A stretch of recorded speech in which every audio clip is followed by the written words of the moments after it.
Mobile अथवा कोई भी इलेक्ट्रॉनिक उपकरण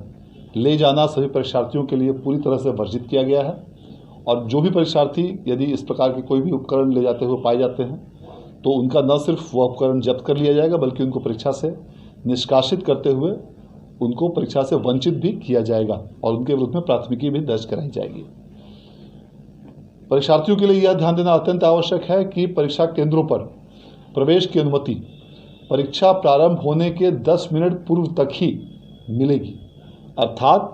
जो परीक्षा फर्स्ट सिटिंग में 9:30 बजे प्रारंभ होगी उस परीक्षा केंद्र पर परीक्षार्थी को 9:20 तक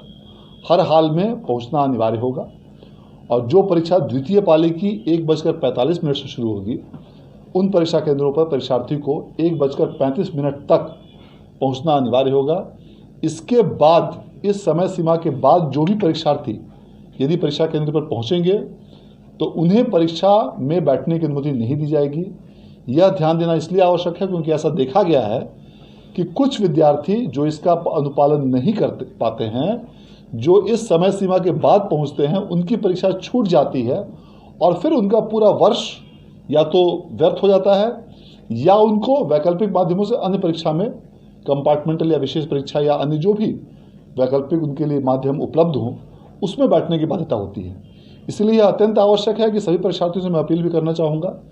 कि आप निर्धारित समय से काफ़ी पूर्व परीक्षा केंद्रों पर पहुँचें और यह जो समय सीमा 10 मिनट की दी गई है यह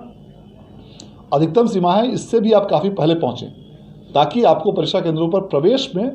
किसी भी प्रकार की दिक्कत ना हो और ट्रैफिक जाम या इत्यादि अन्य किसी भी प्रकार की यदि जिले में कोई समस्या होती है उसके कारण आपको परीक्षा में किसी प्रकार की कठिनाई नहीं हो। इस परीक्षा केंद्रों पर पूरी तरह कड़ाई के साथ कदाचार रहित और स्वच्छ परीक्षा कराने के लिए बिहार विद्यालय परीक्षा समिति द्वारा सभी जिलों के डीएम्स को और एसपीज को आवश्यक दिशा निर्देश निर्गत किए गए हैं और इसके आलोक में सभी जिलों में पर्याप्त संख्या में दंडाधिकारी, पुलिस पदाधिकारी और पुलिस बलों की प्रतिनियुक्ति इन सभी परीक्षा केंद्रों पर की गई है। इसके साथ ही सभी जिलों में जोनल दंडाधिकारी, सुपर जोनल दंडाधिकारी और फ्लाइंग स्क्वाड्स की भी प्रतिनियुक्ति की गई है। परीक्षार्थियों का 2 बार फिस्किंग करने का निर्देश दिया गया है, एक बार गेट पर और दूसरी बार जब परीक्षार्थी बैठ जाएंगे परीक्षा केंद्रों पर उस समय पुनः परीक्षार्थियों की दोबारा जांच कराई जाएगी और 25 परीक्षार्थियों पर एक वीक्षक की व्यवस्था की गई है और ये वीक्षक उन परीक्षार्थियों के सफल और कदाचार रहित परीक्षा संचालन के लिए पूरी तरह से जिम्मेवार होंगे और इस आशय का उन्हें घोषणा पत्र भी दिया जाना है। सभी परीक्षा केंद्रों पर संबंधित जिलों के संबंधित पदाधिकारियों द्वारा धारा 144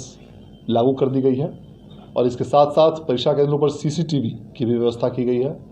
और प्रत्येक 500 परीक्षार्थियों पर वीडियो कैमरा की भी व्यवस्था की गई है